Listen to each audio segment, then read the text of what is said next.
SubhanAllah. That's also, Ikhwan, what?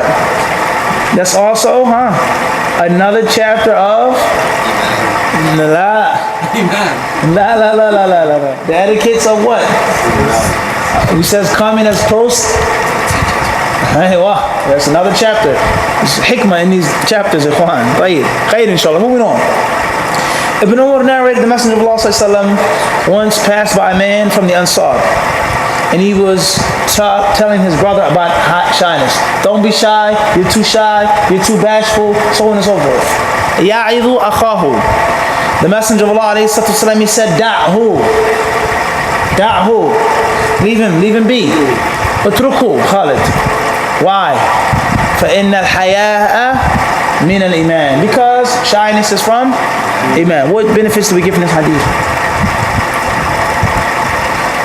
Quickly. Just like the last hadith. Now they have two proofs. You have what? Two dalils. Right. Something else more.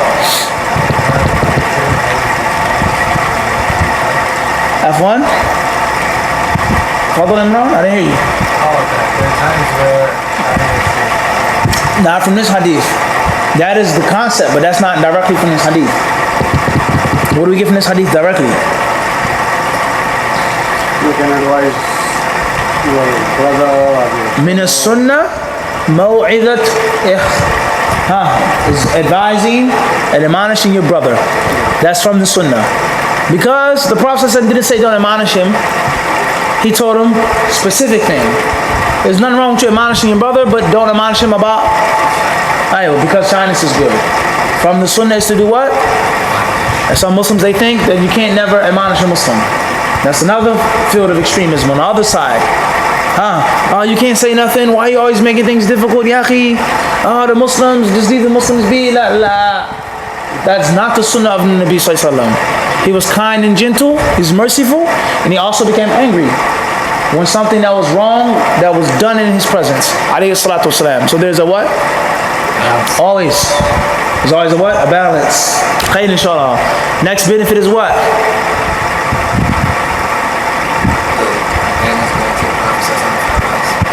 La. And Prophet passed by them. Next benefit we're given in this hadith is what? Is from the sunnah to enjoin the good and forbid the evil. Even if it wasn't your intention of going outside. I didn't come here for that. Too late. You're in the place, you see some Muslims doing some clear wrong, insah lahum. I came here to get a sandwich. Some Muslims may say, I didn't come in a restaurant to give a lecture or preach. Sahih? Right, next benefit we're taking this hadith is what? Is this from the sunnah to be gentle with your brother? Or as he said, da'hu. Leave him be. Khair, inshallah. Next benefit we're giving this hadith is what? A very important benefit, Khalid, is that when you're enjoying the good and forbid the evil, and when you wish to teach, and we talked about this last night, you must have the proper what? Proper knowledge. You have to have the proper understanding. You cannot tell someone to stay away from something that you don't understand. You cannot declare someone to be a deviant and astray for a major masala fiqhiyah. The majority of the ulama of the past, they held the opinion that what he's doing is permissible. You come and you bash him and talk about him and disrespect him, and the majority of the ulama did what he was doing. Does that make any sense?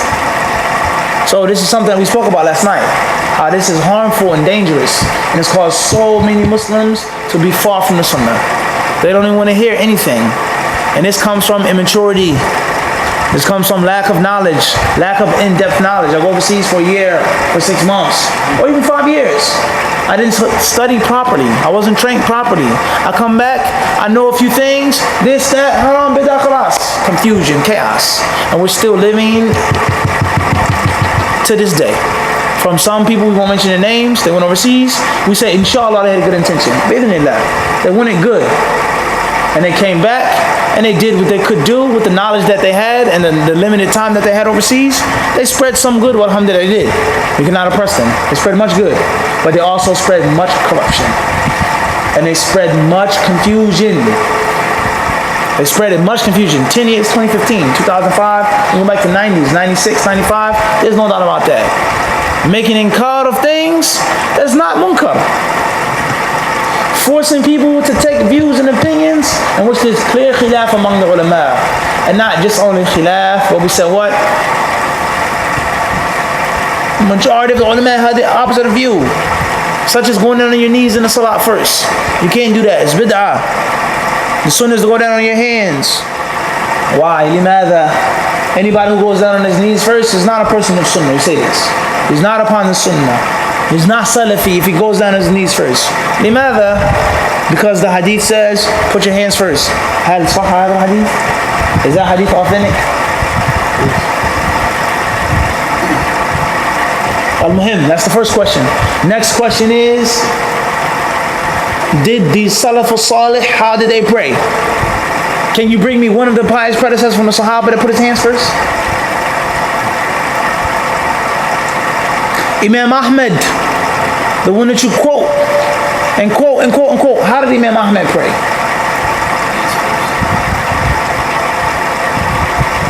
Contradictions now. You understand? And this all comes from immature knowledge. Premature knowledge. The knowledge is stunted. Knowledge is like a flower. It needs time to grow and develop. It needs nurturing, it needs water and sunlight and clean soil. It needs attention. It needs to be far from weeds. Some people, they come from a garden of weeds. وَلَا حَوْلَ وَلَا قُوةَ إِلَّا بِاللَّهِ. Khairan inshallah. Moving on. The next benefit we take from this hadith, مَرَّ عَلَى رَجُلٍ مِنَ الْأَنصَارِ. This hadith shows us the virtue of the Ansar. Whereas the Ansar were religious people, and they cared about their deen, and they wanted to teach and admonish what they thought was correct. Whether he was wrong or right. But the man was doing what? He was in next hadith. Hadith 23 of Imran ibn Husayn radiallahu anhu. The Prophet sallallahu alaihi wasallam says, Al-haya'u la ya'ti illa bi khair.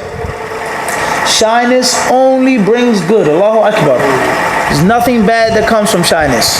This hadith proves what? The virtue of shyness. Everybody clear?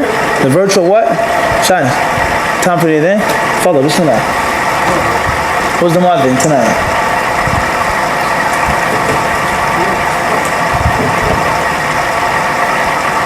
We got started a little late tonight.